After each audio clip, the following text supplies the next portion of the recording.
Believe me, never had a lot of shit come easy. Had to work hard, struggle just to be me. Had to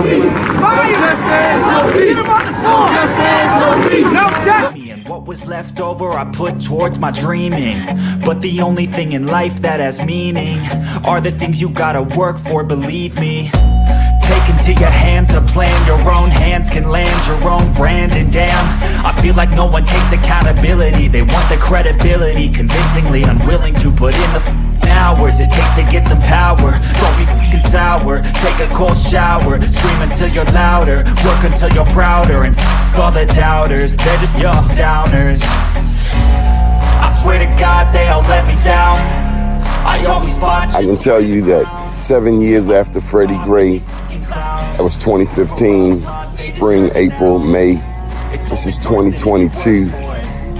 Communities like Sandtown, all we saw then and now in terms of investment was a renovated Western District Police Station and a new funeral home. That's what West Baltimore got. A new police station and a new funeral home. What kind of optics are they?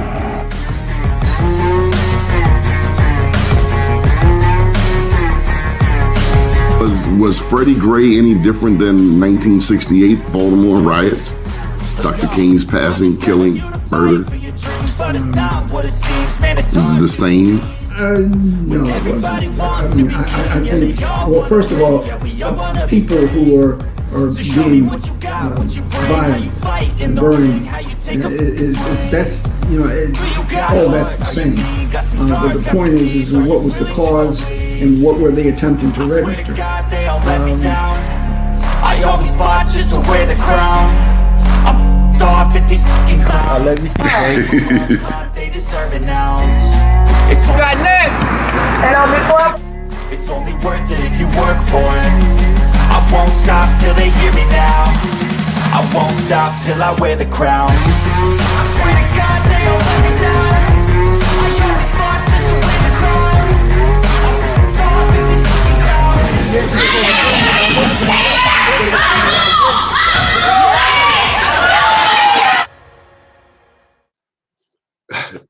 Like to welcome you to the show. First name's Donnie, last name's Glover. In it to win it for the long haul, baby. All right. So look, today is Thursday. And what's so special about Thursday? Well, we have one of the most highly talented individuals in the world who's about to come on. Been knowing this cat since way back when George Gilliam and his late wife Stephanie were doing the historic Pennsylvania Avenue Cadillac Parade and Royal Theater show. Know him from my days up in West Baltimore, Coppin State. He really needs no introduction, but I will share that he's going to tell us about what he's been doing lately, and it's not what you think. To say the least, I'll just drop one hint. Sister Rosetta Thorpe. That's the closest that I can figure. Or maybe Jimi Hendrix. Can we say Jimi Hendrix? Well, no, today we're going to say Femi the Dri Fish. My man. What's going on, Donnie? How are you? How you doing? It's good to see your face. Man, it's good to be seen. It's what they say. It's better to be seen than viewed. Right? You ever hear that one? I've heard that one before. Better to be seen than viewed. Especially in Baltimore. How you been, brother? You been good? Yeah. I've been well. Thank you. And yourself? I'm good.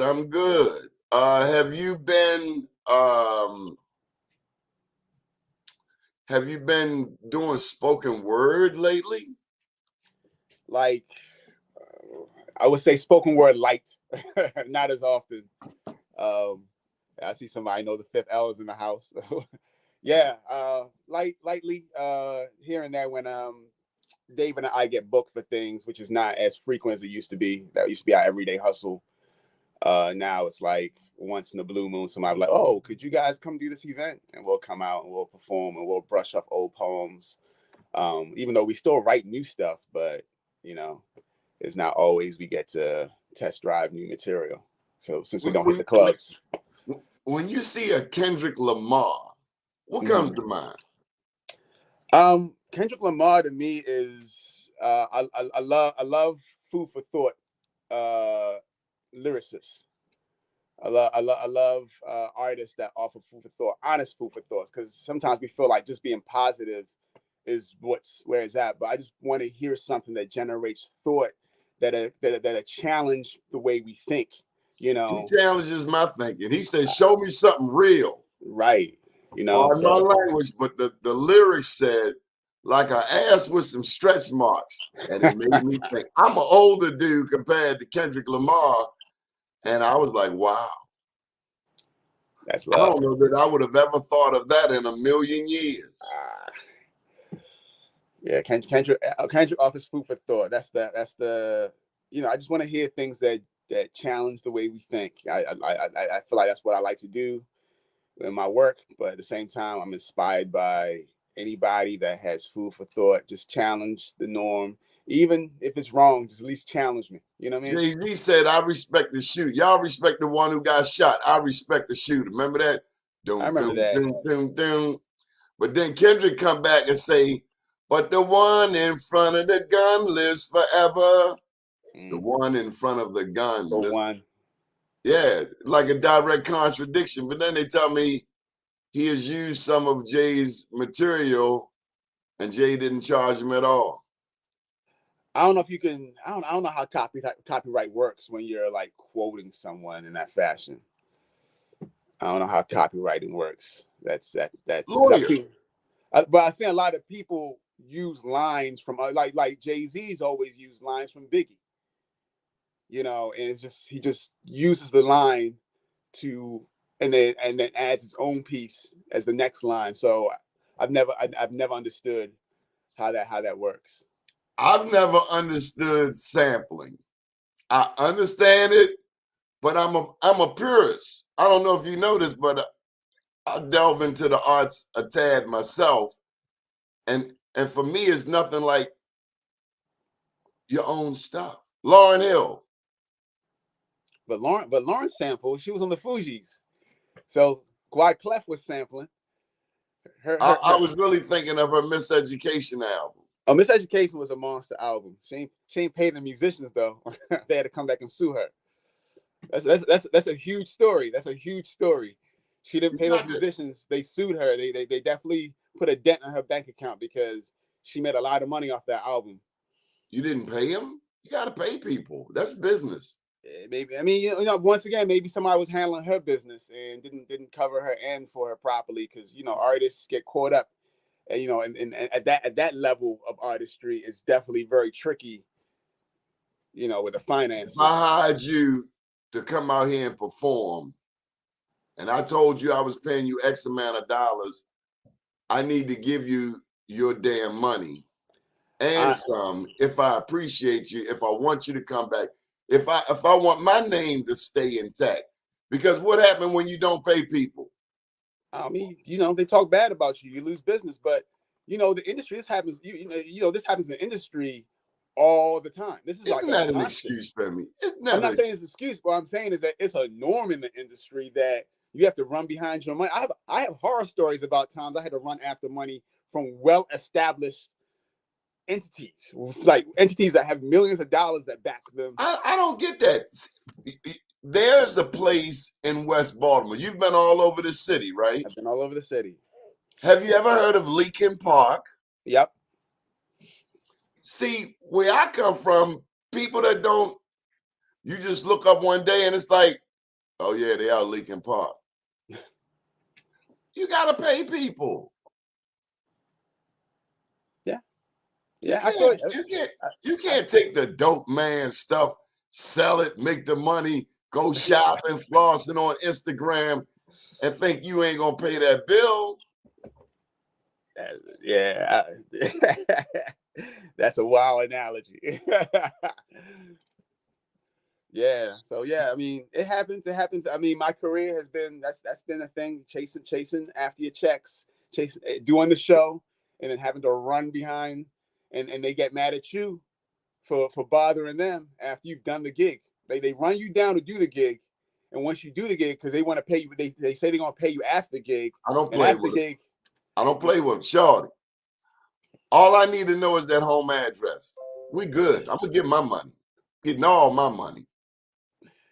yeah. So but That's the interesting thing about Fiverr now. Normally, I want to know who you are that I'm dealing with. I'm not just going to do business with anybody. But now the way stuff is done, you put it in one of those escrow accounts. You order the work. If the work is done, you approve it, and they get paid their money. Right. You I know. haven't. I got some buddies that use Fiverr. I haven't used Fiverr yet. Oh my God. That's Fiverr. That's Fiverr right there. That logo. That's a nice logo too. The colors too are lovely. Yeah. Big ups to our team of people. This is what the team came up with. We were tinkering with colors, and the African liberation colors won out. That's not actually where it started, but anyway. So you're good. Let's see. You are a dad. I'm a father of a 18-year-old boy who's doing his first year in college right now.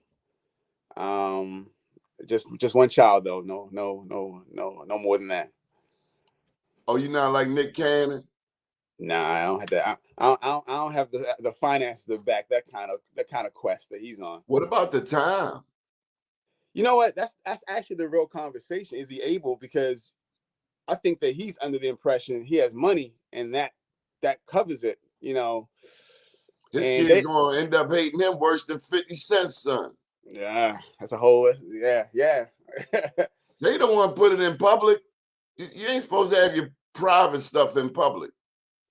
Yeah, I mean, the tabloids. I think Nick Cannon uses this to continue his celebrity status. Like the more you talk about, grow up, little boy. Grow up, man. I would agree. Grow up. Our people. See, this is what happens. Some people don't need to be a celebrity because if the celebrity has taken your mind so far away from reality, then who are you representing? I mean, is it hip hop anymore? Yeah. I thought hip hop was from the community, from the streets, not all of this corporate sweet stuff. Not when you can make millions now. Everything turned to fantasy. You made millions. You made millions talking about selling dope and coke and crack. Now, what about those addicts? What about the children of those addicts? What about those vacant houses and communities that we've destroyed and want to complain and call it gentrification? Is it gentrification or is it abandonment? That's a rabbit hole, Donnie. Though that's a big rabbit hole. The industry is the industry signed these artists in abundance. I mean, by the 90s, they were signing drug dealer rappers in abundance. Some of my favorite rappers. We talk about Jay-Z. Jay-Z talked that street talk. He was talking that drug dealer talk. Okay, but you'd have made $1 billion now. Now I just want to know, does he have any responsibility to heal some of the trauma? I don't think he can. Sure he can. Sure he He's can. Not that type of create a Jay-Z clinic, like they got a Betty Ford clinic, the Jay-Z clinic. I don't think he's that type of he's that type of relevant anymore. Like he's relevant to people around my age, and up. He's not relevant to like the 19-year-olds, the 20-year-olds, the 13-year-olds. They because he's talking differently now. You hear him rap now, he has something different to say. But when he was most influential at the peak of his career, he was talking that drug dealer talk, and that's what sold the records, because the industry cultivated, curated that. Hey, let's put these drug dealer rappers out here as I mean, I'm not even saying there was no balance in the industry. There was, late 80s, like the 80s, early 90s, you know, we had a little bit of everything. Tribe Called Quest, De La Soul, Public Enemy, NWA. So you got to choose what you wanted to love. You got a nice dish of everything. And then somewhere in that 95 era, it just shifted. And we Crack got cocaine, baby. Crack cocaine was all over. right. And but then that's what they decided, because that made money. They just, I mean, which is weird because, like I said, Tribe Called Quest made money. From my understanding, De La Soul made money. So investing in everything, but I guess, you know, it became a factory line. What's a definite showing off? And I hate to sound like this, what will the white kids in America buy? Because they were out here to make some money. And I guess to you know, suburban America, they don't have to really be in it, but they get to see it and they get to feel it without ever having to be in it. Because to go platinum, you ain't going platinum by the black community. You going multi-platinum, you selling 1 million, 2 million, 3 million records going diamond. You're not selling that in the black community. That's white America now is buying into you. And once again, the industry is about making money. It's a factory. It's a factory. It's here to make money. And we fell for it too, because that's the cheese in the mousetrap. So now everybody's trying to be a drug dealer rapper. And as time moved on, we became drug user rappers. You know, they sipping the lean, they doing all these popping pills. That's How the do rap. rappers rap about lean, sipping lean, but they are not really people who sip lean? They sip some of quite a few of these guys have died off of like the lean. And for the record, this is Robitussin. Right, at that. You know, but this is, you know, in my day they drank. It was not uncommon. People drank Robitussin and what they call Dortons, horse tranquilizers. Oh, really? I never heard of that. Horse tranquilizers. Pills, about $11 high, $12 high all day. So I don't know that life, but clearly once they make it sound sexy. There's nothing sexy about it. They make it sound sexy because the children jump on it. Man, when I heard Future on Saturday Night Live talking about lean, I'm like, wow. So America condones this. And this is what we condone. This is what you're a millionaire telling kids to drink some Robitussin. I mean, what kind of stupid crap is that? I don't know if it's part of the plan. But once again, there's a whole industry with a lot of money that told you can make it in America. The American dream is you can come from nothing, become something. And we are chasing dollars. We're not chasing dollars with any kind of, you know, responsibility. You know, what plays in the club is, you know, when you're young, we love the Rage Against the Machine music, you know, the music that is against the system, against what is, you know, it's like being young, you know, and mind you, Future was a little older, I think. But who's the buying market? 12-year-olds, 13-year-olds, 14-year-olds, 50-year-olds, see, all the way to about 21, 22. And easiest to mold, easiest to trend set, you know, and, you know, I mean, and don't get it twisted. If you listen to rock music, they have their own, because, you know, the young people buy and the women buy. So R&B is for the women. I wanted to tell you that when I was, I guess about 25 or so, I was exposed to, actually up at Poly, but I really didn't listen until about 25, to some rock music, Led Zeppelin, Pink Floyd, The Wall. I came to find that a lot of rock music was very relatable because it was, you know, you take the label rock off of it, you take the image of white musicians off of it, it was no more than rock and roll, no more than R&B, no more than jazz, no more than rhythm and blues with a different twist. But there, of course, is that far, what do you call it, far right rock, or the rock that's the headbanger? You're a rock star now. But everybody's got a story to tell. The way, that's why I said, like, for me, even when we talk about a Jay-Z, you know, we might talk about, you know, like I still just want to hear, like, everyone's gonna tell their story. The Jay-Z grew up selling drugs, yes. So all he has is a story to tell. I feel like he tells it with an air of creativity. Is he going to be an artist about it? I believe he was an artist about it. Some people might challenge that when they're unable to comprehend the language and the manner of how he's telling these stories. I'm still decoding some of those songs, reading lyrics. What did he say? I mean, I don't get me. No. I'm just saying. I would right. ask you to repeat that. What was that again? To understand the entirety of a particular line. But to replicate a Jay-Z of that caliber of writing prowess is not easy. So the industry had to start going for people who say things who aren't as talented in the writing, because they need to manufacture. They need to manufacture, like churn them out, because not everybody's gonna make it, but they're gonna have a hot single for a moment, and that's gonna inspire. It's gonna inspire the next young boy to feel like in order for him to be a rapper, he gotta do some street stuff, and he get out there in the street and do some street stuff, you know, go to jail or get shot. You know, those things are like, you know, stripes on a soldier.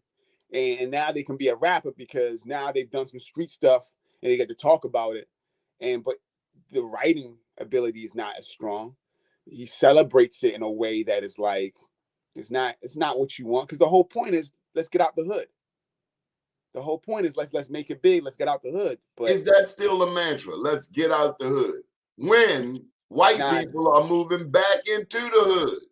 It's not the mantra. I don't know. It's, once again, you know, you give a football. We can go all over the place. We complain about white girls jogging in Harlem and Starbucks on Malcolm X. We discuss this. We don't discuss that when we had them knots of money, we refused to buy one of them brownstones. Mm-hmm. Is it gentrification or is it abandonment? We want to move to Randallstown. We don't want to move to Sandtown. You know who wants to move to Sandtown? White people from DC. And they like the challenge of living in the hood. I saw white people in Harlem. They like the challenge of living in Harlem. Everybody wants our rhythm. Nobody wants our blues. They want, once they move their Starbucks, and you know what I mean. Once they move Starbucks and the Whole Foods, in, you know, it's about to change over. It's about to be a shift.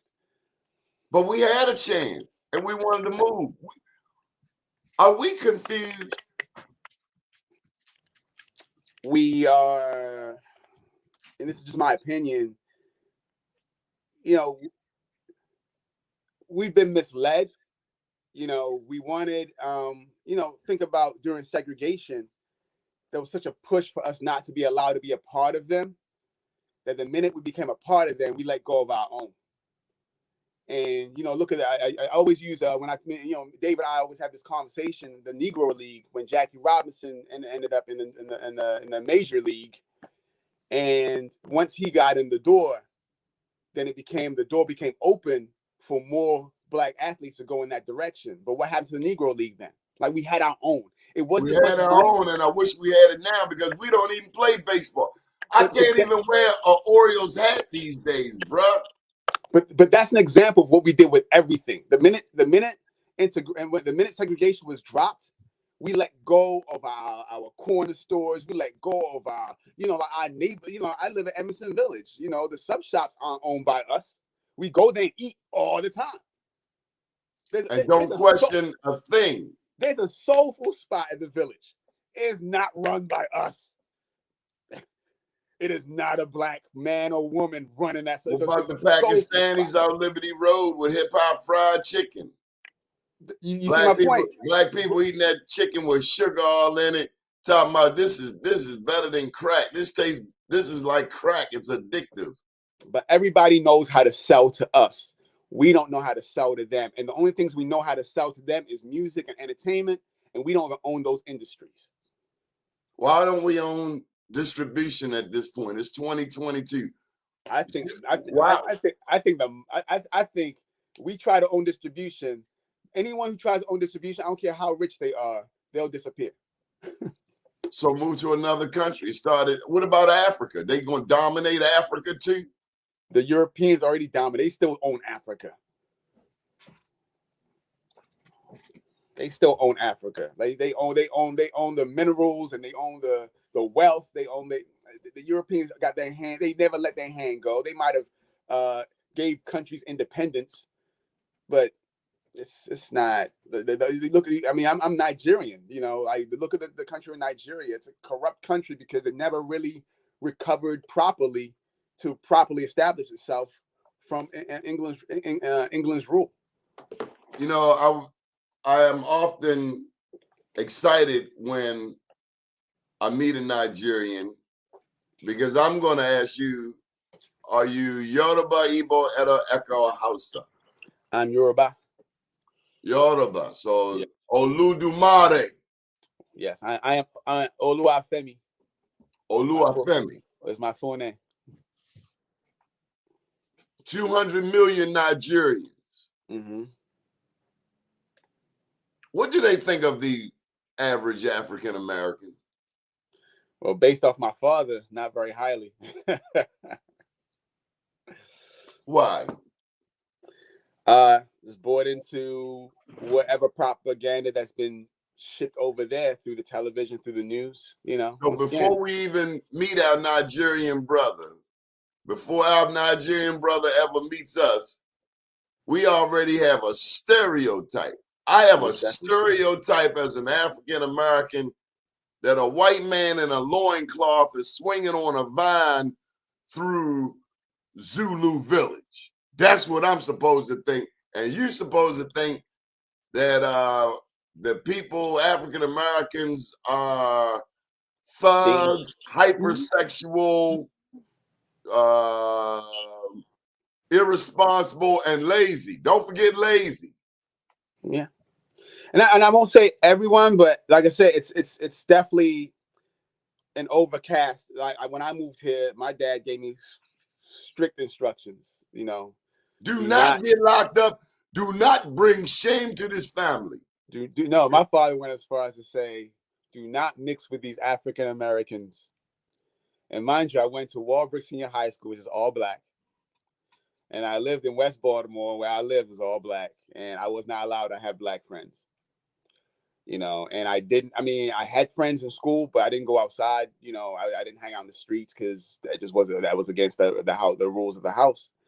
And you know, I'm gonna share you one of the biggest disconnects when it comes to, and I can only speak for Nigeria and my personal experience there. I lived there for 4 years. So I lived in England, then I moved to Nigeria, then I moved here.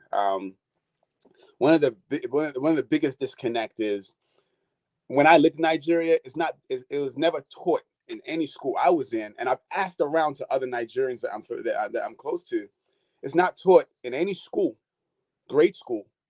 Colonization was not taught, so we never knew why there are black people in America. We just thought there were black people in America like there are black people in Africa. We never knew the story of colonization to slave the captive Africans taken across the mid-Atlantic to the Americas as slaves. We're not taught that the civil rights movement coincides with the independence movement. See? We're fighting the same enemy and don't even know it. No. But that's a huge disconnect, though. The minute you know Africans, Nigerians, I can't speak for all of Africa, but Nigerians are not in grade school. This is not a conversation. This is not a history conversation for understanding. And there are Nigerians, because we're right there we're right there. We're right there on the edge. Like we were among those that were captured. So, but even the conversation about colonization, even though they worship the queen and you know, some of them worship the queen. The other ones were saying the hell with her. Yeah, give me my damn jewels back. But guess what they're called? Extremists. You know, so no, the extremist is someone who goes into another country and digs up their ancestors. Real talk. That's an extreme. That's a very disrespectful person to go and dig up someone's ancestors. That's that ignorance that comes out of these westernized countries. Most definitely. And terribly ignorant. And then we get ignorant. Belgium has an explosion, and then black people are changing their social media profile pictures to say, we support Belgium. Did this Negro just say he supports Belgium? Get this boy a book. But you talk about this is how far off. I got to plug my books. I don't plug them enough. I Am Black Wall Street, Unapologetically Black. I've been told I got to do that more. Like this page, share it, and all of that. Y'all know what to do. Femi, any products you want to sell? Any tickets you want to sell? My thing is OWX Music on social media. You can find me on social media, OWX Music. It's where my band does their thing. Whether it's Instagram. Band? We've teetered around this. We're halfway through. I think it's time you drop on them what you've been up to. So in 2012, I started a band. The Fifth L wasn't, Dave and I had been moving for so long together as Fifth Element, Fifth L, and things just changed and things weren't moving like it used to, and I had to figure out what do I sound like by myself, and I hate being on stage by myself anyway. So I put together a band, like an alternative hip hop rock band, a lot of loud guitars, hard drums. Why? Because when I think of myself, I'm loud, I'm abstract, I'm abrasive. I write from those areas too. I like to vent through my music, even where I'm venting personally or even social politically. I like it to come hard.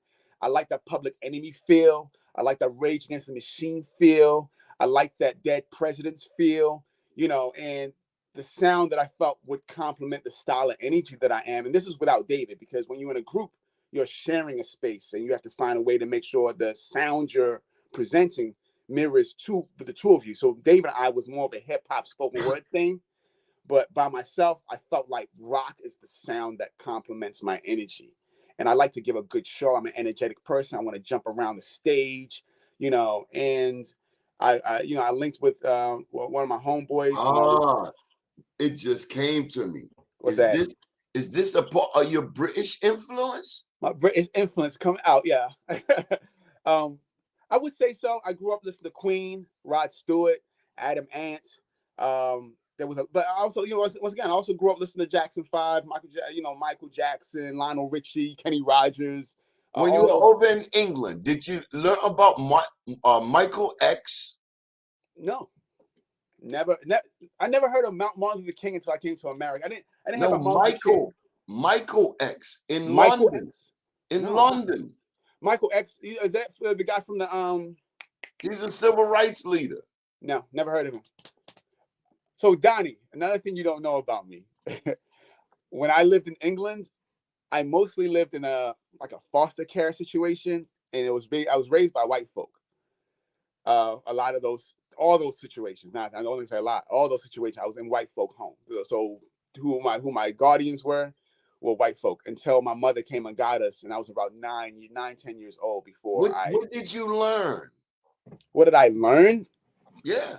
About what? Being black in England? Like the only thing I know about Britain, my little weak British accent, it reminds me, like when I hear the Jamaicans in their patois, it reminds me of the Irish. But us here in America, we don't understand the bigger picture. For instance, we look at America, we look at the world through English eyes, and we don't even know it.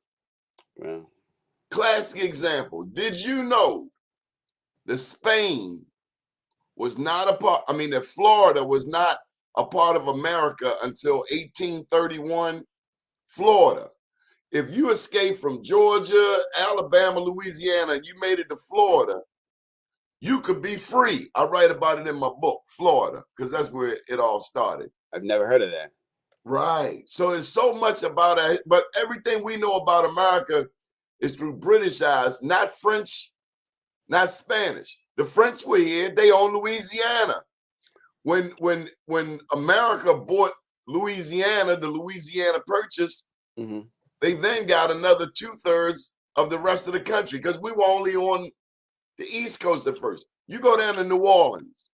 You've been to New Orleans. I've never been. That's one of the places I've never been. You got to go there. As soon as you hit downtown, it's a port city. It reminds me of Baltimore in certain ways, but they got French, Spanish, and British influences, just to name those three. And so everything we know through a British. But America got its independence from Britain. Like Britain was the stronghold. Yeah, but they're one and the same. It's one and the same. Who's British? Who's Britain's number one ally? America, of course. I mean, the Queen, the funeral, that was all on TV in America. People, oh, the Queen. She ain't my damn queen. Thieving ass stuff. We want our damn gold back. Real talk. And I said because I got skin in that game. You do have skin. Damn right. Game. They ain't gonna give me a reparations check, so I'm gonna take me some gold. I'm getting mine. You better get yours. With Bernie Mac. Okay, all right. So now that you have this, so who were some influences on you in the world of rock? Who's your favorite or favorites? There's several. Like I said, I'm a big fan of Queen, Freddie Mercury, Queen. I'm not sure you remember the band. It's a band in the 90s. It was a very political band, Rage Against the Machine. It was a big band in the 90s. It was a big rock band. But I remember Queen. What was their famous song? They were in the Warriors movie. I just killed a man. Oh, We Will Rock You. Another one bites the rock you. Black people love that song. We Will Rock You. We love that song. Yeah. They used to play it at the Orioles games. Or another one bites the dust. I love that song. Bohemian Rhapsody. Bohemian Rhapsody is like their biggest song. They have a ton of songs. Like I grew up. I mean, in England, I really dug their music. But like I said, the 90s is really where my coming of age with music really started to really hit me. But Rage Against the Machine was heavy. There's a band called Fever 33333, Fishbone. I would even go with so that means you play football. I didn't play football. Not football, British football, soccer. Nah, I didn't really play. I didn't play soccer. You can't kick the ball. I can kick a ball. I've played it, but I didn't play it. We've not played it. I mean, I lived in England. I didn't play on a team. I didn't. I rarely played soccer. I know the sport, but it wasn't a thing I did. But us Americans, we don't understand what happens when football happens in England. I mean, I've seen it's a thing. Massive fights. It's a thing. It can be a dangerous thing to go to a game. Can be a dangerous thing. Like we think I think one of the hardest cities when it comes to American football is Philly. Philly is a rough town. Like they treat it like England does soccer. Philly is hardcore. But yeah. I felt hardcore coming out of Ravens Stadium when they lost to the Miami Dolphins, and I'm seeing Dolphin fans with jerseys on in downtown Baltimore. I was feeling a certain kind of way. I had to catch my emotion. It's a game. Enjoy it. You got a little pretty colored jersey on walking through my city. Yeah. They got represent for their own. They probably live in Baltimore. I was feeling a certain kind of way. Well, look at us now. What, we 6-3? So we looking good, right? I can't watch them Ravens. I need to have something else on speed dial. What you can't watch is the fourth quarter. As you cannot. If we up all the way to the third quarter, what you can't watch is the fourth quarter. You gotta turn the TV off and just pray. I thought I was the only one that felt that way. And wait till the following day. And then when you open up your laptop or whatever you use, do it like you don't want to get hurt. Yeah, you got to peek at it like the fourth quarter will break your heart. Yeah, it will. It will break your heart. And make the whole city sad. If it's a Sunday, Monday is don't say nothing to nobody. That's when the murder rate go up. Oh my God. Somebody crack slick on a Super Bowl, on a football loss. Oh my God. They went home and said the same thing they've been saying, but somebody was not tolerating it that day. And they pulled out a gun and hit him in the head. Nah, it's it's Baltimore. Fourth quarter, Baltimore. What do sisters say after they go to your show? I mean, if you come to my show, you love the type of energy. They love my show. I give a great show. I'm a hard act to follow. My band is a hard act to follow. We are kinetic. We are soulful. We are rock. We are hip hop. I am a lyricist. Soulful. Soulful soul is something that we can identify with clearly. Mm-hmm. It's all in there. Like, that's why I use the word alternative, because my musicians are church musicians. My drummer's a church drummer. My keyboard is a church musician. So they're the most versatile musicians of them all. My guitarist is a white guy that just plays his heart out on those strings. Like he's a beast. My bassist is a beast. But we have great synergy on stage. We know how to give a physical performance. We know how to give an audio performance. We're here to give a show. Like we give a great show. My challenge with rock is understanding the words. I guess that's my challenge with the young people. I used to call it mumble rap, but now I call it it's not mumble. It's just a different. It's melody rap. They're using their voice as an instrument. It's just I ain't gonna lie. At first it was mumble rap to me, but then I was like, whoa, they are saying something. And that's why for me, my son is an aspiring artist. For me, I tell him the lyrics. To me, that separates the men from the boys. If you only tell them, this girl, this drug, this money, so typical. I'm like, give me something cerebral, brother. Which is crazy. Let me tell you what's crazy that no one realizes when it comes to this music. And as far as, let's talk about all the young people. I'm not going to talk about Jay-Z, Eminem, they're older. They're all 40 and 50 years old. The highest selling rappers is J. Cole and Kendrick Lamar. They're still the highest selling rappers in this. Oh, my bad. And Drake. I will add Drake. And Drake is not one of my favorite. But at least I feel like he has access to language. Like he definitely pulls vocabulary. He has access to language. Everyone is I shared that one word with my son, vocabulary. The more wealth you have with words, the more I feel like like I said, Kendrick. The better the picture you can paint them. Right. Beautiful Kendrick, picture. J. Cole, and Drake are the highest selling of the new, last 15 years consistently. When they put a project out, it gets, it's worth talking about.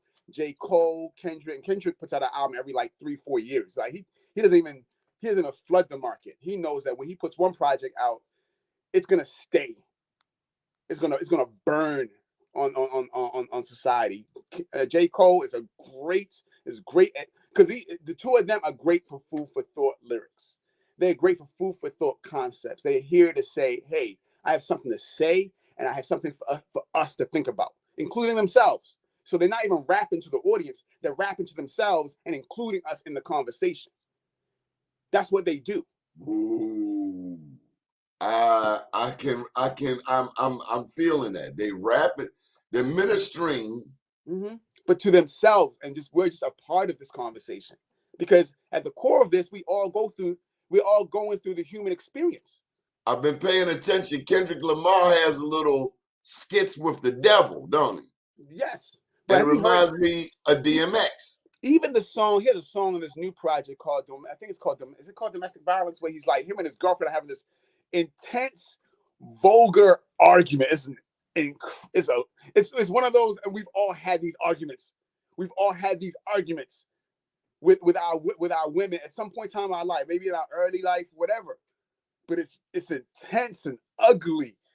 And he wraps it up at the end like, like it's all peace. Like he wraps up because this is what we go through. This is the human experience, and hopefully we grow from that. You know, it's one of those things where it's like you listen to something like this and like, oh, that's so ugly. Maybe you catch yourself if you fall into such an argument with your lady, you know, or with your mate, you know. But once again, like I said, like they are having conversations with themselves, including us in it, through song, through rhythm and rhyme, through music.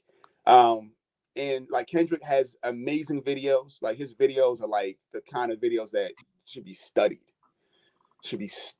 You know, that's like his artistries and visuals too. Tell me about Ye. I'm Kanye. You know what?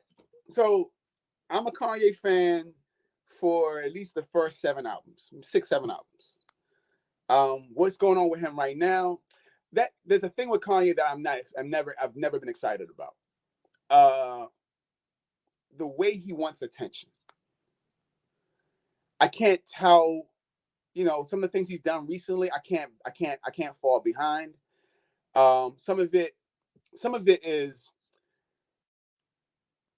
there's conversations he's having that I feel like if he said it differently, it would sink in. It would sink in differently. Or what kind of result do you want? Because given the result that you want, a different approach might work. And so then it's like, well, what is the point of this? Is just noise? It's just attention, or that's what it seems like. It always seems like. I mean, and this is all the way back to his beginning. He's always done these outburst things, and we're okay with that. But at this point, you are a grown man. Generations are behind you. I'm just looking for leadership. But you can't step into the light, run for president, white lives matter. You can't be in the limelight and not have a responsibility. He's not a leader. Okay, but with he's supposed to be someone who inspires. Music is supposed to inspire. Right. He's supposed to. I feel like that's his calling. He's trying to overstep. I feel like he's overstepping. He thinks he's a leader. He thinks he's a leader because everything he set out for, he got. But all that stuff he put out for was, I want to be this rapper. I want to be this musician. I want to be recognized. I want to be with Jay-Z. I want to be a billionaire. I want to be a designer. But look at our community. Look at that. Okay. And I love the video. He had the white girls with the ballerinas and the swan. I thought that was really different. But look at our community. Look at the people that buy his shoes, buy his products, buy other people. What the hell are we doing? Our ancestors in this country went through slavery. And now that we're here, we acting like nouveau rich, like people who never had anything. We've forgotten about that we come from kings and queens. This is nothing new to us. Well, you say you forgot. Some of us never knew. Like I said, okay, well, cut the damn television off and pull up Google and look up African kings and queens. I'm tired of the excuses. No one's going to look, Donnie, no one's going to look for that. Like I said, I moved here to find out about slavery. We'll find skin bleaching cream. Right, because and that's a big thing in Nigeria. But they've been told we still bought our beautiful black sisters, not just in Africa, the Caribbean, in America. In America, but we're still. Why would anybody want to be lighter when other people are paying to be darker? I mean, what in the hell have they done to us, brother? It's a lot. It's a lot. So slavery. Reparations, gold, all of that fine. But why are you putting Clorox on your beautiful brown skin, sister? The same reason why they put Botox, they put tar in their butt cheeks. But it don't last and it don't look natural, and we know it ain't natural. And a desperate dude might go there for a minute, but then that thing gonna fall and you right back to where you at. We're still been brainwashed, confused. And how do we resolve that? And that's $1 million, $1 billion question. It's $1 trillion question. Cut the television off. Cut the cell phones off. Thanksgiving's coming up. Here's the solution. Thanksgiving's coming up. Mhm. Make anybody coming to eat leave their phone in the front room. I'm for that. I see people out on the dates, and dude, I'm a dude. I ain't paying attention to the girl. Maybe her head is in the phone, but I know if you talking to her, looking at her, she ain't gonna go into her phone. I'm seeing dudes at the table. Dude, you taking a woman out. What in the hell is that important? Donnie, Or they both at the table like this. Why'd y'all go out? Y'all could have ordered pizza. Donnie, we are the experiment generation because we existed before the cell phone and we're still here. 50 years from now, there's going to be a whole wave of people that won't even remember before the cell phone. Man, I got a rotary phone right there. I ain't getting rid of my rotary phone. I throw a lot of stuff away lately. That rotary phone ain't going nowhere. They say it will work in a nuclear, and then who the hell you going to talk to? we are the big change coming. People are engaging each other in a way that to us is ludicrous. I want to bring this back to Coppin State. Mm-hmm. What do you see today? When we first met back in the mid-90s, Coppin looked like a high school. Right. I've seen Coppin elevate. It's broad. I didn't remember. You have to remember, I didn't attend Coppin. I was at Coppin because David was at Coppin. Yeah, but you did enough tour of duty to understand. I was up there like I was a student, but I didn't attend Coppin. David was a Coppin student. He graduated. But 25 years later, what does it look like to you? I see. It's no longer North Avenue University. I back then I would call it that and we'd laugh, but now I'm like, I see. Can't call it the University of North Avenue no more. No more. It's definitely elevated. What about on the other end of East Baltimore? What do you see over there? You talking about Morgan? Let's take Morgan. That'll work. I was with some Morgan students.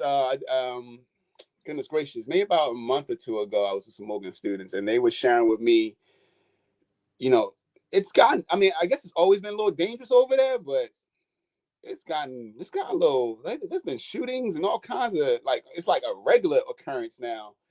It's got an extra hood around that area. Bro, I got sharing a lot of stories with me about Morgan on campus. I started my academic career down at Morehouse. I just got word that they have a gang problem on Morehouse College campus. One of my younger brothers went to Morehouse.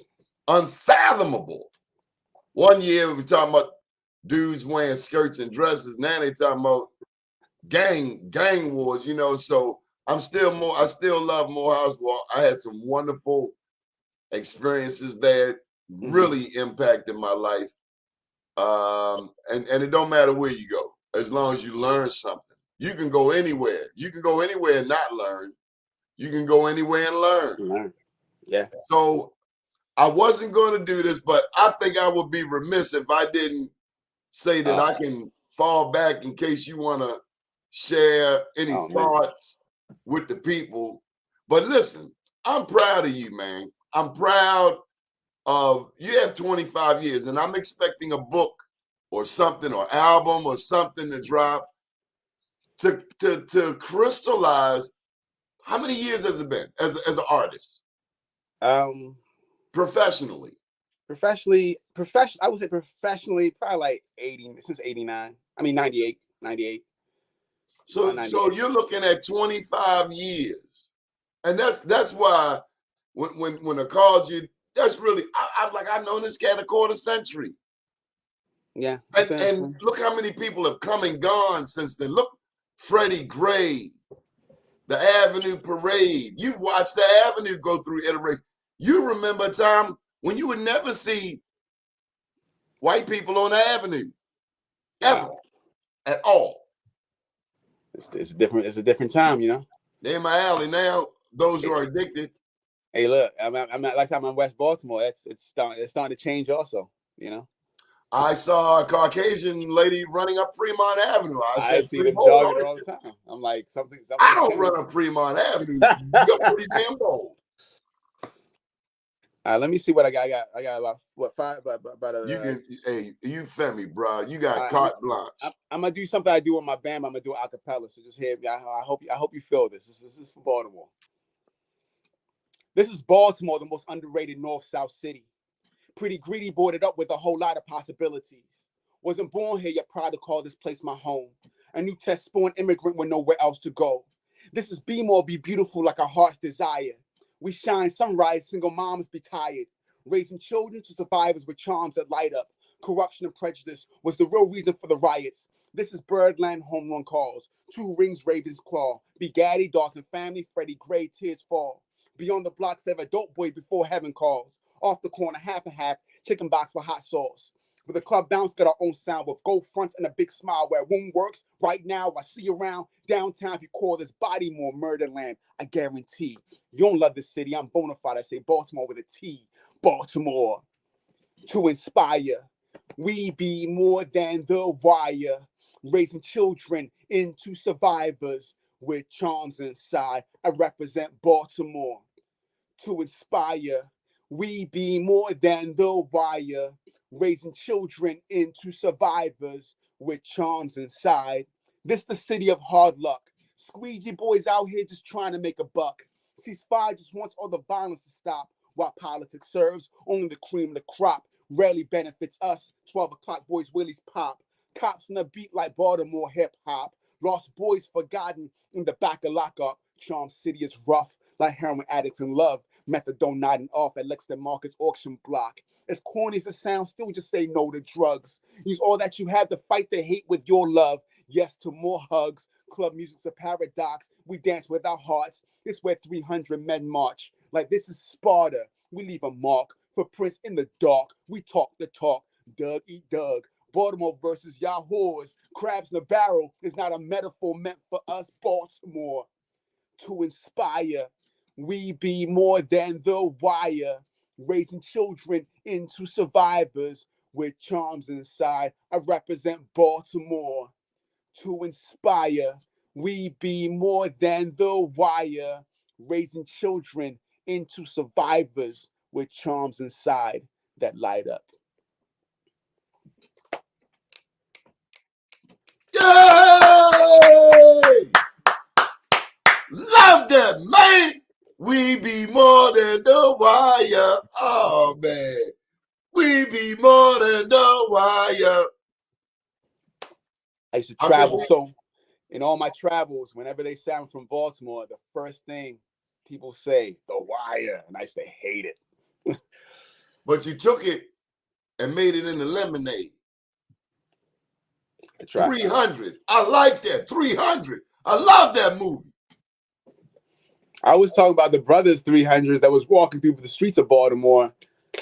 I remember them too. Yeah, that's what that was about. That was about them. I remember. I forgot about that. Well, that's a play on words. Stephanie Munir coming down North Avenue. Yeah. Yeah, man. Like that piece was written out of frustration. Everywhere, anytime I'm out of town, I could be in Miami, I could be in Oakland, California, New York.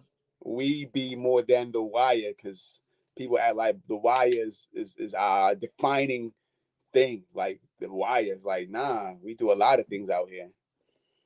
Can people buy that anywhere? It's online. You go Out of Water Experience. The song's called Be More. Be More. So you can find that online, Spotify, Apple Music, anywhere you download music. And we have a video on YouTube. So just go to OWX Music on YouTube, and we have music videos there. We have quite a few music videos. Come check us out. What would the world be without art? It would be, what do they say? Without art, it'd be it'd be you know, art is most important. So our inspirations to move forward come from. We love you, Femi. Thank you for being you. Thank you for being my friend. Thank you for sharing and blessing the people all over the world with your gift. Thank you for not being stingy. Thank you for looking beyond the individual blocks that society wants to put us in. Thank you for sharing with us about the continent of Africa, about Europe, and also about North America. Well, Johnny, thank you very much for staying true and being so consistent over all these years. Consistency wins. And I'm also proud of you too, because you make it happen. You're still a force to be reckoned with in these streets in Baltimore. So thank you. Ashe, Elder. Have a beautiful day. Good morning, world. Respect.